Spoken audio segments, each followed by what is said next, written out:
मेरे पास ये bike almost 1 साल से है और तभी से अभी तक मैंने इसके बारे में काफी सारी वीडियोस भी बनाई है। And through out the time लोगों का एक क्वेश्चन जरूर आया कमेंट्स में कि मेरी बाइक रोड लीगल है या नहीं है।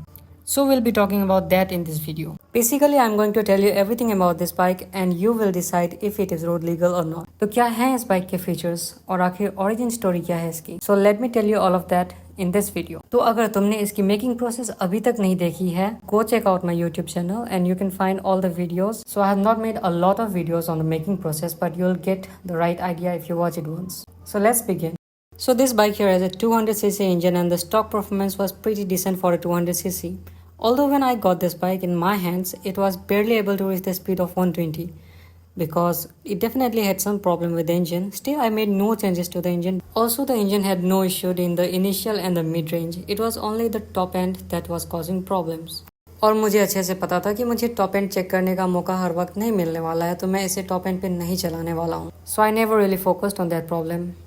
Which brings us to the conclusion that the engine is completely stock. Coming to the frame, it's the same perimeter frame as before except for the subframe that has been chopped off. About 6 inches. पर क्या तुमने ये चीज़ notice किया?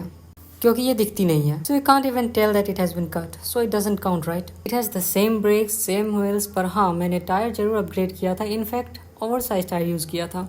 But most people can't figure that out. I guess that doesn't count either. And yes, how can you forget this? The color of the bike is still the same, except for the bits of grey, red and blue. At least I didn't remove the black. एक time पे ये bike पूरी black हुआ करती थी, which was good in fact, but I thought of changing it a bit.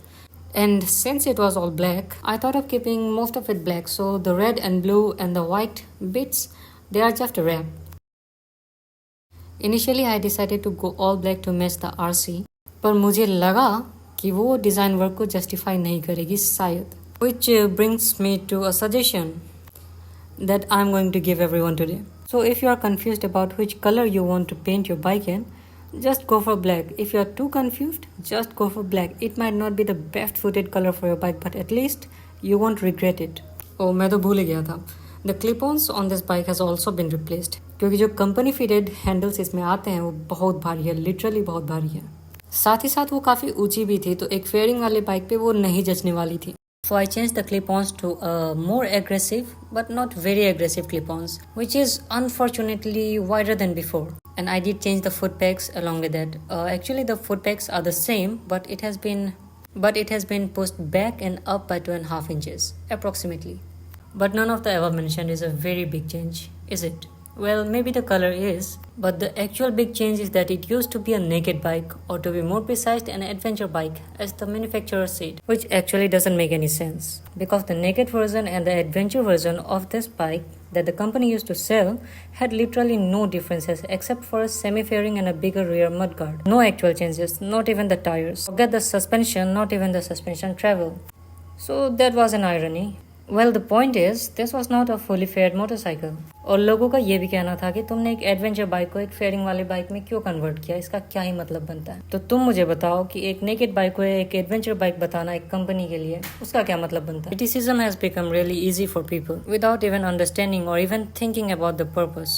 एक दूसरी important चीज जो कि एक बाइक को इजीली इलीगल बना देती है, जो कि हर किसी के नोटिस में भी इजीली आती है, स्पेशली द कॉप्स, और वो है अपनी प्यारी एग्जॉस्ट. अभी के टाइम पे किसने नहीं सुना होगा एक लाउड एग्जॉस्ट एक R15 पे या किसी भी फेयरिंग या नेकेड बाइक पे.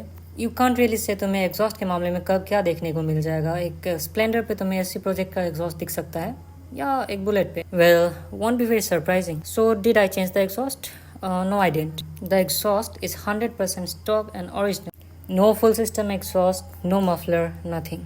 It's completely stock. Although I did want to change the exhaust to a lighter and better looking one, but again that would add up to the cost. So I decided not to. Instead, I just made a little alteration so that it sounds a bit more than usual.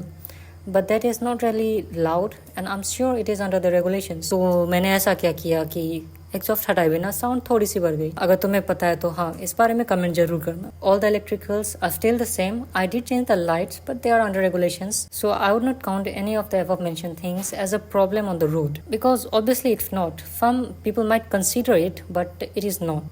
I mean, even the government considers it, but it actually isn't a problem. But then comes the real thing, the fairing. That's where the game changes. It completely changes how the bike looks. But you know, एक modified bike किसी के नज़र में क्यों आती है? या तो वो बहुत funky दिखती है या फिर वो बहुत loud होती है, और ये दोनों ही नहीं है. It looks very decent. At least it does to me.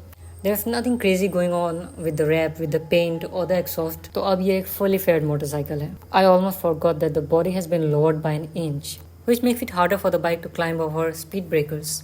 But not a very big problem because I, as a rider, am very light. Another thing you might be thinking, what about the weight? Must have got heavier, right? No, not really. It's barely a kg more than the stock, which doesn't really matter because I weigh less than an average rider. Also, I don't even get a chance to cross the speed of 100 km per hour. Again, you might think that all that added parts, how can it be the same as the stock? That's because I initially removed a lot of parts, which includes all the plastic parts other than the mudguard. The original clip-ons were actually quite heavy for a handlebar.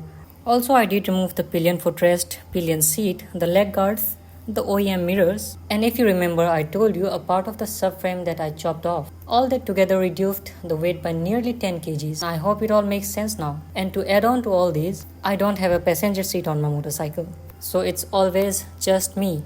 And since I have provided all the information, you can now decide yourself. But how can things end here, right? I'm working on a new motorcycle, which is going to be a naked bike this time. So I hope you all will watch my videos for that.